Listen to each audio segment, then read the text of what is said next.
미리암이 먼저 죽고 그 다음에 초대 제사장이었던 아론이 죽게 됩니다. 세상을 떠납니다. 전 1세대들의 죽임과 민수기 20장의 말씀이 시작된 그 사이에 과도기라는 건 없습니다. 그 대신 우리 크리스찬들에게는 잘 알려지지 않는 Red Heifer, 붉은 암송아지에 대한 율례의 가르침이 나옵니다. 이 율례라는 말은 이와 같은 율례를 너희들이 행하라. 그 율례 중에 하나가 암송아지의 붉은 암송아지의 죄에 대한 정결식입니다. 우리가 1차적으로 볼 적에는 이 율례는 우리와는 아무런 관계가 없는 것 같이 느껴지지만 그러나 토라를 공부해 보면은 이것이 얼마나 우리들에게 관계가 있는 것을 알게 됩니다. 그래서 우리에게 토라의 회복이 필요합니다. 우리가 그저 예수님께서 십자가에 돌아가셔서 피 흘리셔 돌아가신 사건 이런 거 알지만은 토라를 보면은 그 뜻이 깊고 깊어서 입체적으로 나타납니다. 여기에서 왜 우리가 이 토라를 회복하냐 그 이유가 있는데 히브리 사상과 헬라 사상의 차이가 있기 때문에 그렇습니다. 우리는 지금 헬라 사상으로 말미암아 하나님의 진국인 진리의 말씀의 뿌리를 그저 절단시키고 하나님이 주신 그 계시의 아름다움을 우리가 누리지 못하고 있습니다. 헬라 사람들은요, 하나님을 자기들이 원하고 이성적으로 이해되는 부분에만 딱 하나님을 국한시켜서 박스를 만들어 놓습니다. 그 박스 안에서만 놉니다. 박스 밖에 대해서는 말하는 사람은 잘못됐다고 그럽니다. 이것만 옳다고 그럽니다. 그러나 하나님은 인간의 생각과 이성에 의하여 사람의 생각에 묶여서 박스 안에 계실 분이 아닙니다.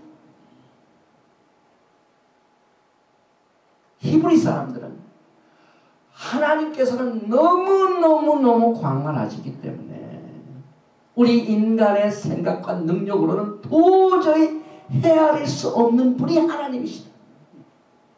그래서 성경을 공부하다가 성경이 이해되지 않은 부분이라고 무시하지 않습니다. 왜? 그들에게는 문제가 없습니다. 하나님의 깊이와 뜻이 너무나도 깊기 때문에 우리 인간이 다 알 수가 없다 하고 넘어가는 문제가 없습니다. 그래서 히브리 사람들은 성경을 해석하는 것이 얼마나 폭이 넓고 깊은지 모릅니다. 그러나 히브리 사람들은요, 우리 전도가 이 히브리 사람의 뿌리를 받아서 공부를 했더라면은 우리가 더 훨씬 메시아를 더 잘 알고 섬길 것입니다. 그러나 웨스턴 이 헬라 사상을 통하여 배웠던 우리들 모습을 보십니다. 전부 박스에 집어넣어가지고 교회마다 자기가 증가하는 메시지 이외에는 아니다. 잘못됐다고 합니다. 그런데 하나님께서는 이 히브리 사람들은요, 이번 주 본문 말씀 율례 안에서 말씀을 증가, 본문의 내용이 같고 본문의 제목이 다 같습니다. 생각을 해보세요. 전 세계에 있는 목사들에게 오늘 본문은 이것이다 말씀을 전해라고 하면은 각각 해석이 나올 거예요. 그래서 자기가 증거하지 않은 다른 것을 증거하는 사람들은 다 잘못했다고 하죠. 유대인이 한 것입니다. 이 사람이 이 종에게 보내주신 하나님의 모습이 이렇고 똑같은 말씀이에요. 절대로 하나님은 우리가 제한하면 안 됩니다. 그래서 이 붉은 암송아지의 죄에 대한 정결식에 관한 말씀도요, 우리가 이해되지 못하는 부분은 그저 놔두면 됩니다. 왜? 우리가 다 하나님을 다 알 수가 없기 때문에. 그래서 이 히브리 사람들에게는 성경 해석에 문제가 없습니다. 그러나 문제는 이 교회에서 잘 가르치지 않았다고 이것은 우리가 관련이 없다 해가지고 집어치웁니다. 그리고 그것을 가르치는 자를 잘못됐다고 합니다. 그래서 이와 같은 것을 우리가 이 토라의 회복을 통하여 깨닫고 예수님을 정확하게 알아야만 됩니다. 물론 이 토라 회복의 목적은 우리를 구원하신 메시아 예수님을, 예수와를 더 사랑하고 그분이 오실 적에 영광적에 만나기를 바라는 마음 가운데 이 말씀을 증거하게 됩니다. 붉은 암송아지 죄에 대한 율례는 사람의 죽음 때문에 오염된 부정을 깨끗하게 정결하기 위한 예식의 율례입니다. 민수기 19장 1절에 여호와께서 모세와 아론에게 일러 가라사대 여호와의 명하는 법의 율례를 이제 이르노니 이스라엘 자손에게 일러서 온전하여 흠이 없고 아직 멍에 매지 아니한 붉은 암송아지를 내게로 끌어오게 하고. 히브리 성경을 보면은 이 붉은 암송아지를 뭐라고 말하냐면 파라 아두마 이렇게 말합니다. 영어로는 red heifer. 그런데 이 흠이 없고라는 이 조건이 붙어 있는데, 뭐 암송아지가 많이 있는데, 붉은 색깔의 암송아지가 이 세상에 굉장히 많이 있습니다. 그런데 오늘 이 후카 율례에는 하나님이 모세에게 오직 흠이 없는 암송아지를 택하라. 그런데 이 흠이 없다는 말은 이 히브리 토라 성경 해석의 원칙을 통해서 완전하게 붉은 색깔의 내용이 강조되고 있습니다.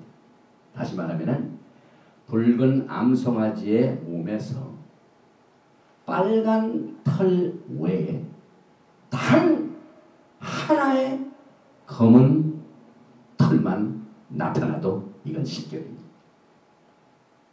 그 몸 중에 흰털 하나만 발견, 그 털이 수천만 개가 있을 거 아닙니까?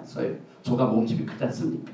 그 면적 많은 털 중에 그저 하나의 흰 색깔 털만 발견돼도 노웨이 실격입니다. 그러니 이게 얼마나 힘든 일입니까? 100% 털이 빨간색이라면 됩니다.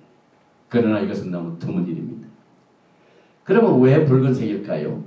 오늘 이 율례 속에 붉은 암송아지로 시작이 되는데 제사장이 그 암송아지를 잡아서 흘린 피를, 붉은 피를 7번 뿌립니다. 그 다음에 그 잡고 난 뒤에 아주 뜨거운 붉은 불에 태웁니다. 또 태울 적에 붉은 세다, 백향목 조각을 거기다 집어넣습니다. 또 붉은 홍색 실을 거기다가 던져놓습니다.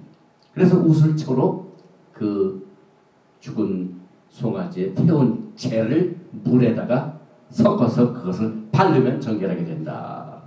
그래서 이 레위기를 보면 정결식이 많이 나오고 있는데요. 붉은색은 정결케 해주는 피를 대표하고 있습니다.